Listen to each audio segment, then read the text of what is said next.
from what is so you mentioned and described your process thoroughly, right? So but then you might have surely come across the new tools in with the help of AI and chat gpt and several other generative AI tools which seem to be working their way into the creative process. Have you had experience? I believe like you've spoken about this a few times on your Twitter Yes, yes, yes. timeline. So but then how do you look at this changing, whether it will have an impact, and if they will be helpful?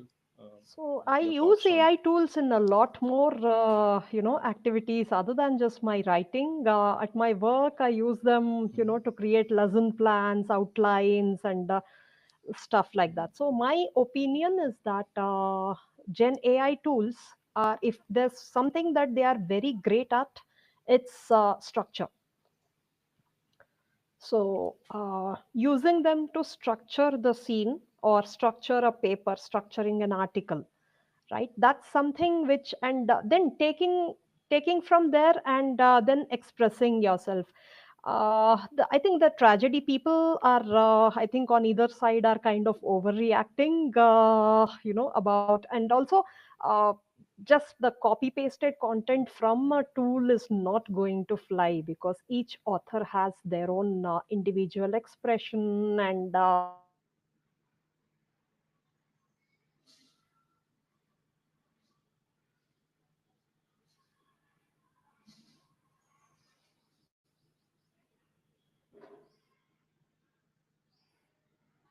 am I online? Yes, yes. Yeah. Yeah, okay, okay. So, as an experiment, I tried to write firstly a modern story, which Okay. I didn't publish in my own name, but using an AI tool just to learn. I think I discovered that there is creation and also there is production, Mhm. right? Creation is about ideas, characters, even to an extent a bit of plot and scene building. The way the writer or the author uh, envisions things, right? That is creation. Okay. Now, putting it into words, I feel is production, and it needed certain capabilities, language, expression, and things like that. Uh, I think AI is great in helping us speed up through the production process, and even that has to be very closely scrutinized by the author, edited a lot. To be very frank, I have not gotten to use AI efficiently in my genre, because even the language that these tools generate, it's not, it's from some archaic times. They have been Right. fed all those period literature You and can stuff. kind So of make out. yeah, it comes up with certain and you read it, you know that. I mean, I know that I haven't written it, so there's no question of taking it up. But where I have found AI exceptionally useful is in my series for writers, the Authorpreneur series, where Mhm. I am describing the journey of writing a book. Right. So there are a lot of these step-by-step processes, which have to be taken from the collective experience. I cannot, I can speak out of my experience, all those examples and potholes that I faced, and do's and don'ts come from my experience. But when I describe a process, it has to be from the collective experience, and that's where AI lends a sense of completion. So I generate draft saying, I mean, I put a brain dump saying, I want to write this chapter about, say, editing, and I want to cover this topic, this do's, these don'ts, and put it in a process, more of a process oriented tone, which is friendly to today's writers and things like that, and it generates a certain structured output, and it uses my points, and then I also go through it, and I keep verifying whether it's reflecting my voice or something else. So once, so that also has to be, that kind of editing also has to be done, that it's kind of coming through you. right? But in a way, it kind of reduces the time taken to produce the same thing, because there's already a written draft that you are working on. Hmm. Right. So, and at the same time, I So it think accelerates the process. it accelerates the process. So the writer's blocks that we face, right? I think Hmm. that's it resolves it very well. Right. So, but then, where do you draw the line from a copyright perspective, or like, so what is original and what is something that you're basing it on? I mean, Uh, like that is also a huge debate, right? When it that comes to is a AI. huge debate. So, which is why I think that the brain dump prompt that we give to the machine is very important. It Hmm. has to be, I cannot, I would say, don't give a two-line prompt and take its 500 word output. That's Hmm. that's where Okay. people go wrong. I So the core of the prompt has to be you. Yes, so my prompts are like 400, 500 words long. So Hmm. they are just badly written drafts, Okay. right? And what AI does is Right. structures the dialogue description and things like that in a slightly more and also I won't be happy if AI writes in some other author's voice also, right? It has to be my voice. So there is a lot of Right. editing that goes on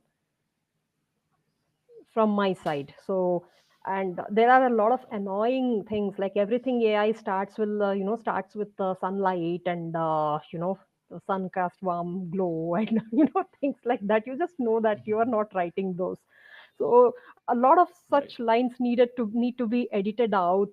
I am more biased towards chapters that start with action rather than a perspective. So Right. that's how. And so the descriptive mode of AI is something I ruthlessly cut out, and it's very easy to cut out because you're not emotionally attached to those pieces, right?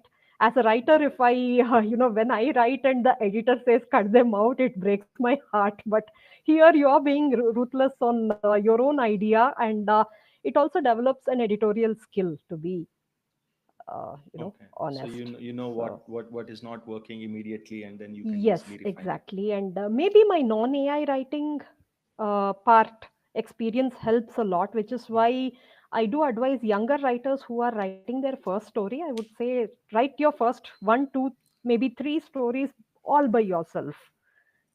That's where you Okay. will you will know yourself. So the problem is to get into these tools without we knowing ourselves first.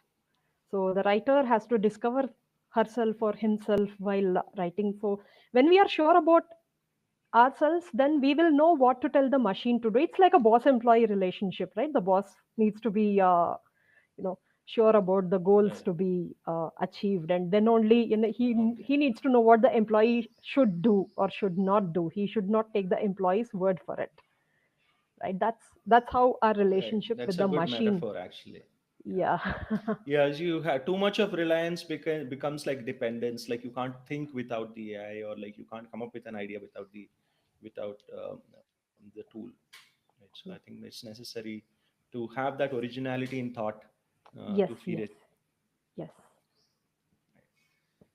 So, I mean, I did want to ask a couple of points that you would advise younger writers, but I like you did touch upon this thing already. So, if we move on, so I want to like kind of pivot the discussion to a couple of more contemporary issues, because you have focused some like, although not deliberately, but gender is like a big aspect. So one thing that actually came to limelight recently was the case of the tragic case of Atul Subhash Mm. suicide, right? So and then so there is a lot of discussion that has happened about. So it kind of polarizes the gender debate, right? So and it kind of uh, brings that fear into men, and like that case kind of made um, Hmm. highlight, like, headlines, and then even the judiciary kind of came into it. How does you like, how do you look at it from a sociological point of view, from from in the gender debate, and also like probably also looking at a little bit from a dharmic perspective. You see, things have gone way down stream to for us to get that dharmic narrative or structure back into that discussion. So again, I am not very comfortable commenting on the legal aspects of this, but my Right. lawyer friends have touched upon a lot of clauses in the laws that should be done away with, without exactly removing the protection that women still need. Uh, you know, so but then I'm not at all. I don't understand that language, so I leave it to the experts with Right. the opinion that we need to, every time there is a law, I think there is a point we will come to a point of time where we will need to relook, right? So Right. I think this may be a Right. time where rather than the politicization or the away from the outcry, one needs to look at every law with a clear head, with keeping all the data in mind, and stuff like that. And I think that should be done from Right. a legal perspective. What to do, I think we better leave it to the experts there. Yeah, the jurists. Yeah. But Yeah. But then from a what I was also trying to get to was, yeah, was the fear that is like, kind of, it puts in largely, I wouldn't say all men, but then largely into our social conscience, right? And then there you'll because see a lot of people talking about like men in their 20s like getting scared to get married, and events like this like that shake kind of change. shake us, right? Just imagine, I mean, just remember Nirbhaya incident. There was a lot of, I mean, mother of a girl, or a parent, if you're a parent of a girl, I think that incident will not leave you, uh, right? It's going to haunt us forever. So this is also one of such incidents. It's not going to leave us. I mean, something horrible happened, so we can't brush it away, right? So I say I would connect to those. That fear is something which is natural, and uh, it's not. I'm not trying to put a gender against gender point here, but if we go back to the 90s,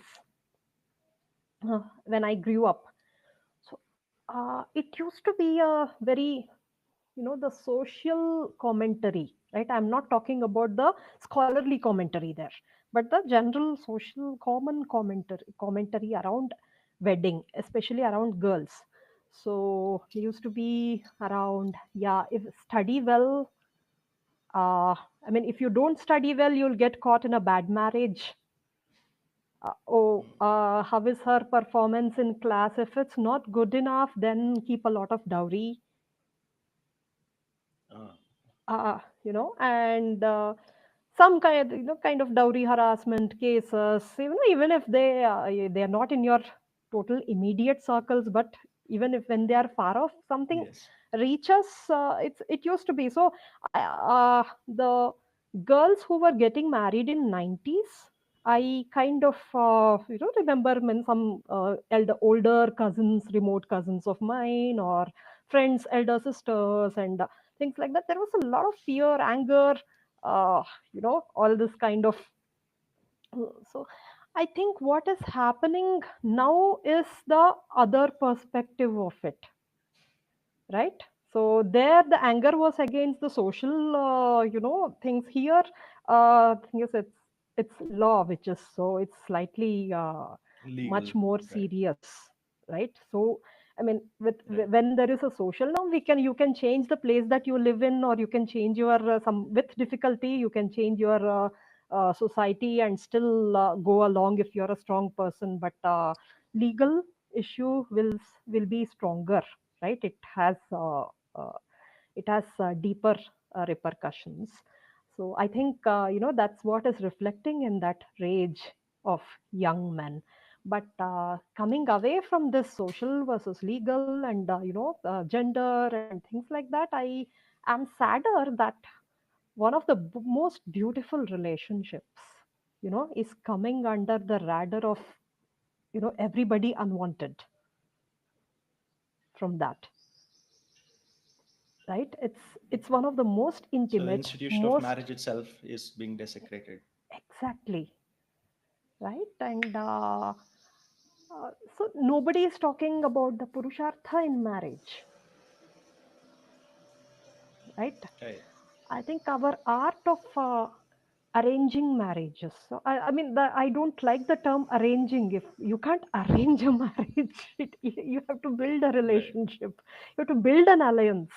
So even if we, Right. I mean, I had a love marriage, so I don't know. I mean, I haven't got into the nitty gritties of this arranged alliance, but building an Mm. alliance, as I understand, the way I observed things around me, it has the participation of a large element of society.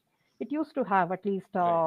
the way I saw my uncles, aunts, or cousins married. So there's a large segment of society involves itself, and it's a great event, right? People are Mm. trying to find out what matches you with him and what matches him with you, and the family, the financial security, the career, the social part of it, the cultural part of it, the future generations part of it. There is a lot, and the extended family part of it. There is a lot of celebration and group thinking involved, right? Right.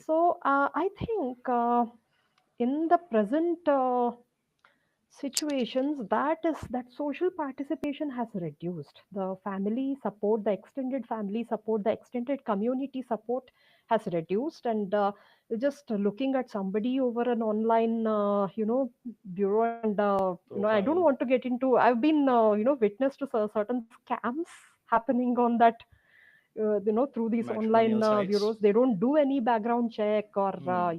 marrying Right. total strangers. I would say that if an online bureau is involved without the families of either side being knowing each other, or without a remote connection between both families involved, the whole point is lost there. I think you're safer in a love marriage, where you, at least the guy Right. and the girl, know each other for a couple of years, or Right. something like that, Yeah. rather than getting into strange. And marriage is also a connection between two families, right? It's not about two individuals just liking each other and all that. It needs to have a positive social consequence.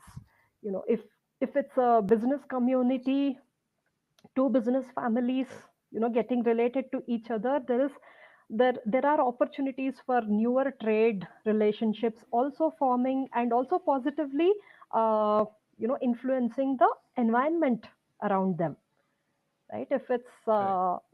so if it's uh, I don't know, so all kinds of, alliance is much more than just these two individuals, right? So that kind of complete thought is lost out, and everybody is thinking very micro selfish, not even macro selfish, right? Very Right. very micro selfishly, very short term, and things like that, and egos get uh, I don't challenged at the drop of a pin, and this is not how relationships are built. And I'm talking about general Right. practices being followed. I think socially, dharmically, I think we need to relook at the way we are building alliances. And sorry, that has been a longer response than I had initially planned No, for. no. No, no, absolutely. So I think I mean, it's a complex topic, right? So I mean, I remember one thing, like, I'm not married, and I do not know some of these like real life lived experiences, but then from um, the art sphere, or like a movie reference, if I could take, there is one movie called Kramer versus Kramer, a classic Mhm. movie of Dustin Hoffman, right? So in that, there is a scene where this couple is going for a divorce, right? And the lawyer tells them that, are you really sure that you want to go for it? Because you would be shocked to see the kind of stuff that would come up in the trial, right? And the lawyer really wants them, and then it it comes, the question that comes in the trial was like their core parenting ability, like whether they can even take care of their child when they have been honest. So it breaks both of them, like, totally, right? And Hmm. it kind of shakes them up, right? So right, so that's what I think that you were also pointing to, when the egos get involved, and when you kind of put a micro sort of a lens into some of these things which you don't see or plan while you do things, and then you expose that out in public sphere. It kind of like, I think it's extremely devastating for individual Exactly. personalities, and kind of what we are kind of equipped. So we're not everybody is equipped to have their life examined in a public Exactly. forum, right? So yeah, it is tragic. So thank you for that detailed answer. So couple of things I want to touch upon. I don't know how much time we have. If I could take like 10, 12 more minutes. Sure. Um, so there was one tweet of yours which went viral a couple of months ago, which triggered a lot of people.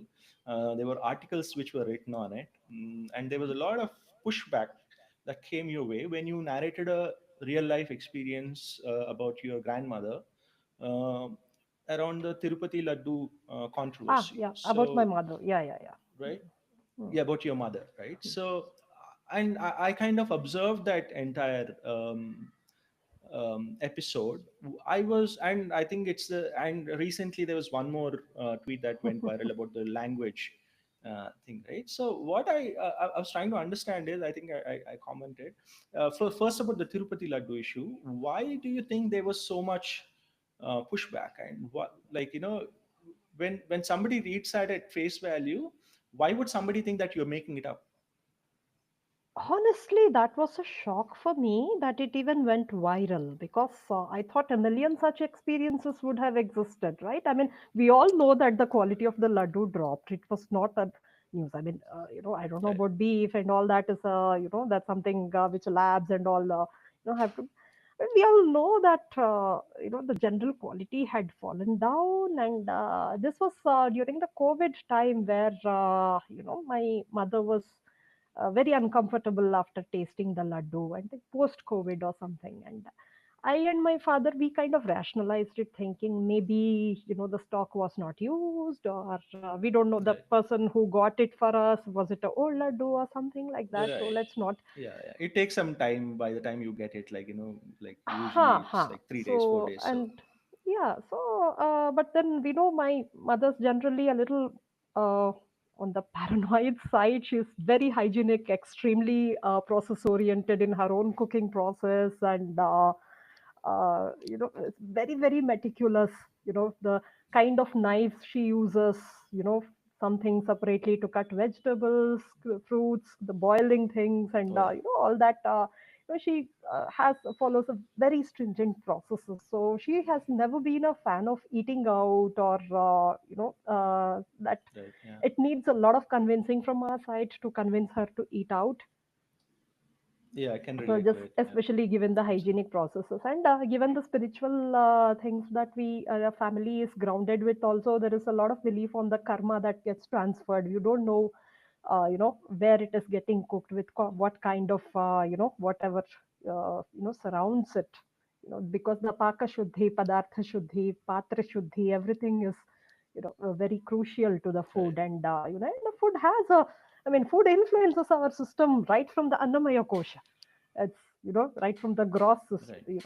and it's very so yeah, I mean, what you said is like, yeah, it's a real life incident, and I honestly thought millions of people would be feeling the same, right? And my this is one of the million experiences, but obviously I think it's got the political attention, right? It became political, and I Yeah. think That's what so. was like more curious. Like, So, and I don't know. I mean, I just discovered that time that there are people who copy tweets.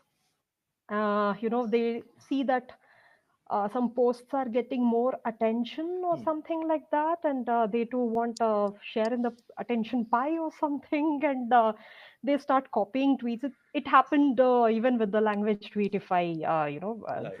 it's just that I learned how to master the accidental viral this one better this time. Hmm. So Yeah, I mean, some things we cannot predict. Yeah, I mean, So, was the copying thing? Do you think was it in a way of mocking you, or like just garnering, like piggybacking on the attention? I don't know. Maybe, it can be both. Okay. Yeah, and one thing like that which led to the article, I believe it was Wire or Print, like one of them, they wrote a sort of a condescending article about Yes, the so issue. that's Like, where why I do you think there got, was such pushback, and why does, that's where I actually got angry there, because some random person expressing their own opinion without having a context, they don't know me, I don't know them, they don't know the context, they feel strongly about something right? else, so they react strongly. That's it happens, right? Now, when a columnist writes an article and even that portal does not do a sanity check, right, of the Hmm. expression of the sensitivity involved, that's where things are considered, as crumbling. Right. I think, I lodged the complaint, and on the online version, they removed, this reference, because that article was about something related to food adulteration, and the columnist was calling for some attention. I Hmm. don't even see why she needed to make this reference except to mock at the sentiments, right? Right, and it seemed like it was centered around your tweet, right? It like it opened Huh. with your Yeah, it reference opened. I about the mean, it tweet didn't and need the some reference snide at all to comments. make the point, though I disagree with that other point also, which is a different issue altogether. But no, it Right. didn't need. It's just that, they have that arrogance of, the arrogance that they can make fun of Hindu Hmm. sentiments, Talking down to people. talking down to Hindus. I can, I'll pinpoint there, right? Right. That's what is more disturbing than some random people commenting something on, the social media. You can just mute the post, Obviously, and yeah. sometime when you have time, laugh at the reactions, and move on. Right. So coming to the other tweet, which is also, I believe, very Language. sensitive, right? So the language chauvinism. I mean, I told you I'm a Kannadiga. I live in Telugu land. You're a Telugu person. You live in a Kannada land, Canada. and I believe you speak Hindi. Speak Hindi at home, and you have, like, some fluency with Kannada. But so how do you see this whole, like, multilingual culture, and then when you bring the silo, or like, box of language chauvinism and people going crazy? I don't know what was so triggering in that tweet. I also don't know. I think Being a some multilingual people. person, I don't understand actually. Hmm. Exactly. So I think there are groups of people just waiting to get triggered, over different topics. I think, at some other occasion, I had bought certain Gita Press books for Deepavali, and just said my Deepavali, shopping. And then immediately there were reactions as to, why are you promoting books over fireworks, kind of reactions. I was like, I never did said that. I just bought this, and I'm, uh, you know putting Yeah. that. But anyways, that didn't get viral, because I think, people in this spectrum understand me better. uh, but my point is that, on social media, when you post something, there are always people waiting to get triggered. So as somebody who is on Right. social And media, you we need think to have this that. is particularly about Hindi? This is particularly about Hindi, and I don't know. There are a lot of people who feel it is imposition and all, and so rather than that, language is also. I look at language also as a part of skill, y- and learning Hindi, Hmm.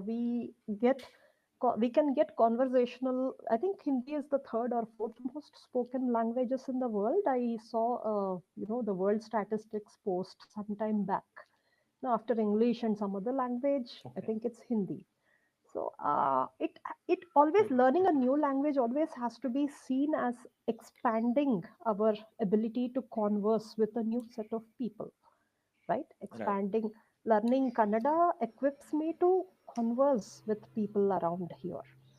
And I mean, fortunately, I've been much more or less a Bangalorean for a long time, so that conversational ability, because of the immersive nature, you hear the language, you speak it out, you try speaking it out. And Kannadigas are generally sweet people who help you, who take the extra step of speaking in your language if they know it. And at least that has been my experience with true Kannadigas. And this chauvinistic Kannadigas are a new phenomenon. I don't, I don't quite comprehend it. So at the end of the day, I think politicization of language and language as an identity is not a very, I mean, we are limiting our own progress by doing that. So that's the thing, because languages, it's about Yeah, understanding culture, it's yeah, about I believe so. understanding literature. It has, every language has a beauty of its own. So we become better people by learning a new language, right? that's Totally. that's Yeah. how any, viewing any language learning has to And be. we have the wealth in India. Being in India, we have the wealth of to have access to so many beautiful languages Mhm. which we can learn and expose ourselves. That's how I look at. I look at my North Indian friends and say, okay, be condescending, be whatever you want, but you don't know what you are missing out on if you're living in Bangalore and if you can't speak Kannada. You're just like missing out on so many things. That's all, right? That's, You yeah, be arrogant and that's adamant what it that is. okay, I can't learn So Kannada, I can't do. I know, and it's not like they can't learn, because I know, Yeah. there's a Marwadi grocery shop near my place, and that guy can speak in, of course, Oh Marwadi yeah, Hindi is they are granted. so. He speaks in Yeah, Kannada, Telugu, Tamil, Malayalam, because this, Kannada. the locality is Yeah. There are so many Marwadis in Hyderabad as well huh, who speak very very fluent Telugu. fluent. Yes, and then there is this snack bandi person, who makes this pakoda, samosa kind of, place where my in-laws like those samosas a lot. Sometimes we bring it, and I discovered the guy. I thought he's a Kannadiga. The general Hmm. conversationality he used to have, and even number, the price, he used to tell it in Kannada, right? 28 ರೂಪಾಯಿ ಆಯ್ತು and all that kind of. So only when I scanned the UPI, Hmm. I got to know that he is from Bihar. So it's not like a North Indian cannot learn. So that Yeah, yeah, person, samosa yeah, pakoda seller, is able to learn a language completely, which is completely alien to him, and able to make fluent conversation with people yeah, around, with his customers. It means that it's yeah. possible.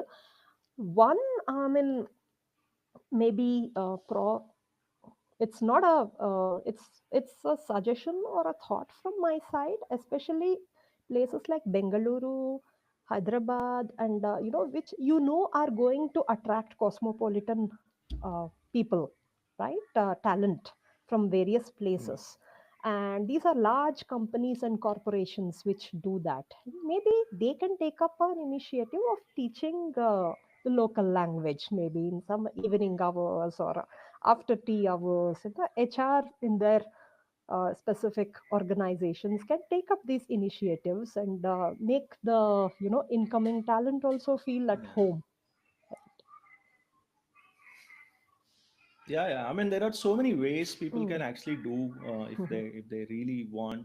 It's just more of an intent barrier, Yes. I believe, and not having an incentive as well. So I would say, look at all the so you when you open an app, like you have like hundreds of coupons of so many things, right? I would say Mhm. you go to a coffee shop, you say, okay, if you order in Canada, you get like a 5% discount or a 10% Oh, discount. So I that think it's like I don't know even the how people outlets would which are. view it. So Yeah, I I don't mean, know it's how just like you people. get a discount. It's like an opt-in Yeah. thing, right? Huh. It's an opt-in. I Yeah. don't So know. it's about like whether you want to No, I've promote actually it. Because I personally used to. seen auto drivers kind of overcharge Yeah. people who can't speak the language, and I don't think See, that's that's the thing, fair, right? So you Sabir. So incentivize something. yeah, No, I'm not saying like you charge someone more. I'm saying like you incentivize. like a particular behavior. So I mean, being in from a tech product side, always look at these hooks and triggers which kind of change people's behaviors, and believe Yes. some things that we can learn from that. So one last question while to wrap the discussion with.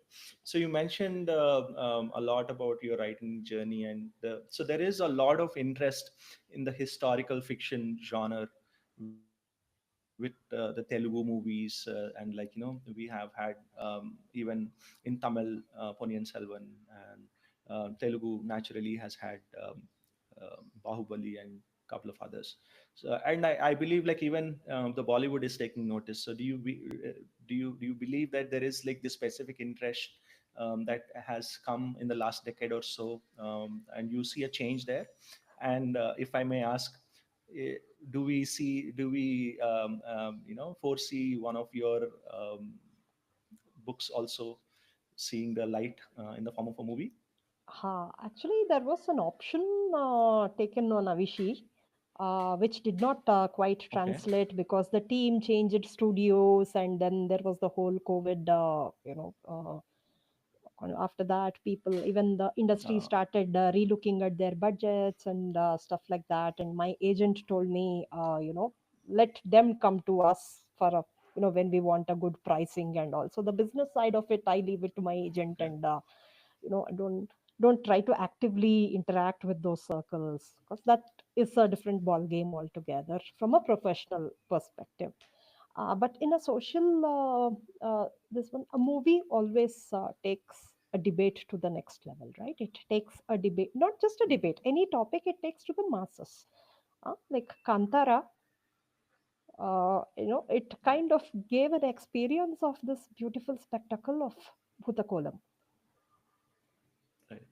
right? And I had researched about Bhutakolam for some other project, which is not a, not a fiction, but some other historical cultural project that I was working on. I was introduced to this Bhutakolam, and I was enthralled just reading about it. I had not even seen it happen, but reading about it and watching those YouTube videos on real kolam, which happens, which is sponsored by certain Tulu families during that season. I think now it's season is going on, I guess, right?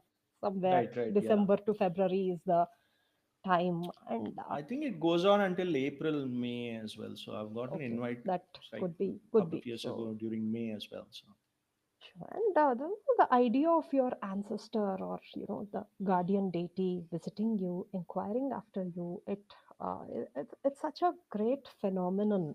And this movie has done a great service to that phenomenon, right? In right, popularizing, and I see people trying to find out who their Grama Devata is, who their Inti Devudu is, and trying to get, so any so a movie made with that reverence towards these practices, it does a great service to the civilization, because it goes and connects common people back to their roots. It generates that jignasa over what mm, it is. Not just, now not everybody has a bhutakolam ritual. So but then, if I were a non-Kannadiga, no, I mean, I am a non-Kannadiga, but watching it, I would definitely, firstly, I would, form a lot of awe around that particular practice, and also there is a part of my brain which will go back and question, what are my practices? What are the practices that my ancestors followed? There must be something around. So in 100 people, 10 people grow that, that kind of curiosity and start looking back towards the roots. There is a transformation happening around in a civilization. Maybe some village temples will get renovated, maybe some dying practices will get resuscitated, maybe some communities which have disintegrated will start coming back. There's a lot of beautiful changes that can happen if movies like that are made and remade and well made, right? So I'm always positive. Of course, when movies are made, there will be good movies, there will be bad movies, there will be badly made movies. That is a part of the process, I guess. right, yeah. So that brings us to the end of our discussion. Sai Swarupaji, thank you so much for Lovely. your time on a weekend, on a Saturday. Sorry for the glitches. No problem, no I'll problem. take care of It's this. beautiful. It's been a while So since I yeah, it's had been a a pleasure. candid conversation like this, and enjoyed talking to you, Samirji. Great. Thank you so much. Thank you so much for being here and sharing your thoughts. So hopefully we can have you here um, sometime again in the future and talk about some of the new things that you are working on. Sure, sure. Thank you so Thank you. much. Have a good day. So I'll end this here, and if you can just like leave the tab open for like I a minute or two, because it does say 99% uploaded, but just Sure, one sure, minute sure, actually. sure, sure. So I should be online and So leave the tab open, or can I leave? so I stopped the recording. Ah,